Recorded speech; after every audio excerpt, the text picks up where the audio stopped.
नमस्कार साथियों, 2 4G study में आपका फिर से स्वागत है। इस बार हम इस वीडियो में बात करने वाले हैं बीएसटीसी के बारे में, यानी कि बेसिक स्कूल ट्रेनिंग कोर्स के बारे में। कोर्स यानी कि सर्टिफिकेट, जो प्रमाण पत्र मिलता है 2 वर्ष का, उसके बारे में चर्चा करने वाले हैं। क्या रहेगी इसके अंदर योग्यता, क्या रहेगा सिलेबस, क्या रहेगा एग्जाम पैटर्न, सब कुछ डिटेल में हम डिस्कस करने वाले हैं इस वीडियो में। जैसा कि आप थंबनेल में देख सकते हैं, अगर आप रीट की तैयारी कर रहे हैं और बीएसटीसी की तैयारी करना चाहते हैं तो आप जल्दी से चैनल को सब्सक्राइब कर लीजिए 2 4G स्टडी को, और बेल आइकन प्रेस कर दीजिए ताकि राजस्थान की हर एक भर्ती के बारे में ताज़ा जानकारी, ताज़ा अपडेट आप तक सबसे पहले पहुंचे। जी हाँ दोस्तों, हम बात करने वाले हैं इस वीडियो में बीएसटीसी के बारे में, यानी कि बेसिक स्कूल ट्रेनिंग सर्टिफिकेट जो है, स्थानीय जो अपने बात करें बुनियादी विद्यालय शिक्षण प्रमाण पत्र है, उसके बारे में चर्चा करेंगे। बीएसटीसी जो है वो 2 साल की होती है, 2 साल का कोर्स होता है। हम डिप्लोमा की बात करें तो आजकल इसको डीएलएड के नाम से जाना जाता है, डीएलएड यानी कि डिप्लोमा इन एलिमेंट्री एजुकेशन। ठीक है दोस्तों, 2 साल की ये 2 साल का डिप्लोमा होता है। अब जैसे ही आप 12वीं पास करते हैं, 12वीं पास करने के बाद में अगर आप बीएसटीसी करते हैं तो आपके लिए सबसे ज़्यादा बेनिफिट है।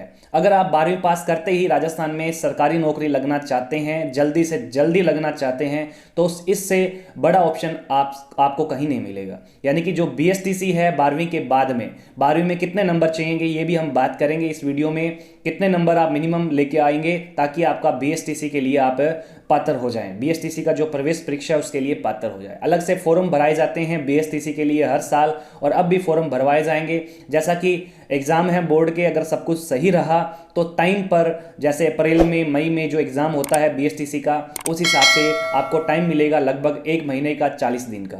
तो उस हिसाब से हम तैयारी करने वाले हैं बीएसटीसी की। बने रहिए हमारे साथ 2 4G स्टडी के साथ। इसी है उसमें सबसे पहले हम बात करें तो बीएसटीसी में सबसे पहला क्वेश्चन जो आमतौर पर हमारा देखने को मिलता है कि बीएसटीसी में सर सिलेबस क्या रहेगा, एग्जाम पैटर्न क्या है और एज लिमिट क्या है, उसकी बात करें, और कितने नंबर कम से कम 12वीं में चाहिए ताकि हम बीएसटीसी में प्रवेश कर लें। तो इसमें हम बात करने वाले हैं, जो सबसे पहला क्वेश्चन है बीएसटीसी में प्रवेश कैसे मिलता है।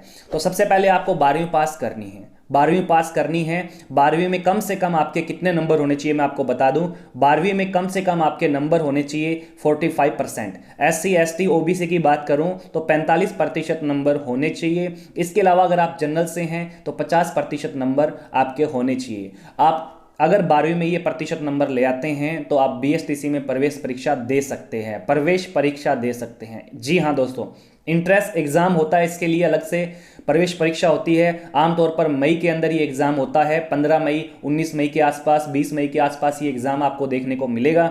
इस बार हो सकता है ड्यू हो जाए, लेकिन चांस नहीं है। जिस हिसाब से परीक्षाएं चल रही है, 3 मार्च से अगर बोर्ड की परीक्षाएं शुरू होती है तो ये आपको मई में देखने को एग्जाम मिलेगा।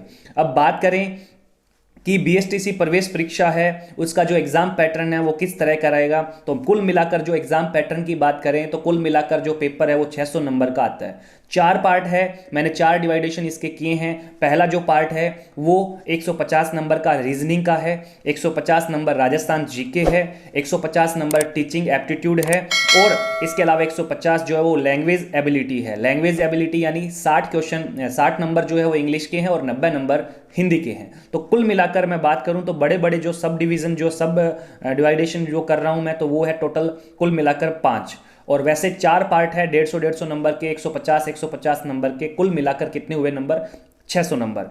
तो यहाँ पे सिलेबस का मैं थोड़ा सा जिक्र कर देता हूँ। जो सिलेबस है उसमें बात करूँ तो सिलेबस की बात करें तो सबसे पहले रीजनिंग की बात करता हूँ मैं। तो जैसा कि आप स्क्रीन पर देख सकते हैं, जैसा मैंने यहाँ लगा दिया है स्क्रीन पर, तो स्क्रीन में जो रीजनिंग है उसमें अलग अलग टॉपिक है। कुछ नाम बता रहा हूँ, जैसे इनक्वालिटी है, कोडेड डिकोडिंग है, सिलोलिज्म है, ऑर्डर रैंकिंग है, इसके अलावा वर्ड कोडिंग है, सेंटेंस कोड, ये कोडिंग डिकोडिंग में आ जाएगा। ब्लड रिलेशन है, उसके अलावा पजल है, कंसेप्ट जो भी डिस्टेंस की डायरेक्शन की है विद शेडो, आउटपुट इनपुट है, ये सारे टॉपिक रीजनिंग के हैं। इसके अलावा मैं टीचिंग एप्टीट्यूड की बात करूं तो यहाँ पे कुछ टॉपिक आप देखने को मिल सकते हैं। यहाँ टीचिंग लर्निंग है, लीडरशिप क्वालिटी, ये सारे के सारे टीचिंग एप्टीट्यूड के अंदर आते हैं। इसके अलावा मैं हिंदी की बात करूं तो हिंदी में आपको मिल जाएगा संधि है, समास है, प्रत्यय उपसर्ग, ये सारा जो ग्रामर का सिलेबस है वो सारा का सारा हिंदी में आपको देखने को मिलेगा। इसके अलावा इंग्लिश में भी आपको ग्रामर मिलेगी, कोई लिटरेचर वगैरह नहीं है तो इंग्लिश में भी आपको ग्रामर देखने को मिलेगी। इसके अलावा राजस्थान जीके में बात करूं तो राजस्थान जीके में पूरे टॉपिक मैंने यहाँ लिख दिए हैं, स्क्रीन पर आप देख सकते हैं। सामान्य परिचय से लेकर लास्ट में जो एकीकरण रियासतें हैं, ये सारे के सारे टॉपिक मैंने आपको लिख दिए। आप टॉपिक वाइज इनको कर सकते हैं अलग अलग। तो यहाँ पे ये मैंने बीएसटीसी यानी डीएलएड की जो सिलेबस है उसकी बात की है, इसकी बात की। इसके बाद में जो अगला क्वेश्चन बच्चों का है, एज लिमिट कितनी है। एज लिमिट मैंने बता दी पहले ही। एज लिमिट जो है, काफ़ी बच्चों के मैसेज आया कि बीएसटीसी में एज लिमिट कितनी है सर, ये बताइए। तो एज लिमिट की बात करूं तो मिनिमम 18 साल की एज है और मैक्सिमम 28 साल है। आरक्षण जो है, आरक्षित वर्ग है, उनको छूट है काफ़ी। तो यहाँ एज लिमिट की बात करूं, अगर आप 18 के होते ही बीएसटीसी में प्रवेश पा लेते हैं तो सबसे अच्छी बात ये होगी कि आप जल्दी जल्दी नौकरी लग जाएंगे। यानी आप राजस्थान में जल्दी से जल्दी नौकरी लगना चाहते हैं और अच्छा वेतन पाना चाहते हैं तो यहाँ बीएसटीसी करिए। 12वीं के बाद में 2 साल की बीएसटीसी होगी। बीएसटीसी होने के बाद में आपको ये जो रीट है लेवल फर्स्ट में आपको बैठने का मौका मिलेगा और रीट लेवल फर्स्ट का जो एग्ज़ाम अगर क्रैक कर पाते हैं तो आपको अच्छी खासी ग्रेड पे मिलेगी। 3600 ग्रेड पे है वो मिल जाएगी। अब बात करें एज लिमिट के बाद में कि 12वीं में कितने नंबर चाहिए, ये भी मैंने आपको बता दिया कि 12वीं में कितने नंबर चाहिए। 12वीं में मिनिमम 50% मार्क्स होने चाहिए। 45 जो रिजर्वेशन के लिए है, SC ST OBC के लिए छूट है। इसके बाद में मैंने यहाँ बात की है बीएसटीसी की। तो बीएसटीसी करने की बात करूँ तो सबसे पहले देखिए दोस्तों, बीएसटीसी अगर आपके पास अगर समय नहीं है, समय नहीं का मतलब ये है कि अगर आप जस्ट 12वीं के बाद में नौकरी लगना चाहते हैं 2 साल 3 साल के अंदर अंदर, तो बीएसटीसी कर लीजिए। इसे सुनहरा मौका कभी नहीं मिलेगा, कभी नहीं आएगा। ठीक है दोस्तों। इसके बाद में अगर आपके पास समय है काफ़ी तो आप ग्रेजुएशन कर सकते हैं। बीए बीएससी बीसीए जो भी आपका स्ट्रीम बनता है, इसके बाद में आप बीएड कर सकते हैं। इंटीग्रेटेड कोर्स भी कर सकते हैं, 4 साल का होता है जिसमें ग्रेजुएशन भी हो जाती है और बीएड भी हो जाती है। इसमें आपका 1 साल का समय बच जाता है। तो यहाँ आप वो भी कर सकते हैं, जैसी आपकी मर्जी, जैसा आपको उचित लगे।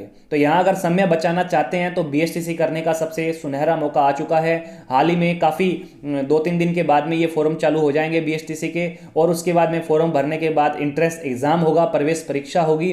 प्रवेश परीक्षा में कट ऑफ आएगी और उसमें अगर आपको कॉलेज मिल जाता है तो काउंसलिंग होगी। काउंसलिंग होने के बाद में जो आपको कॉलेज मिलेगा वहां से आप बीएसटीसी कर सकते हैं। बीएसटीसी 2 साल की होगी, 2 साल का डिप्लोमा है और ये डिप्लोमा लेने के बाद में आप रीट का एग्ज़ाम दे सकते हैं, लेवल फर्स्ट का एग्ज़ाम दे सकते हैं। वहां पर आप 1 से 5 तक कक्षा में अध्यापक के लिए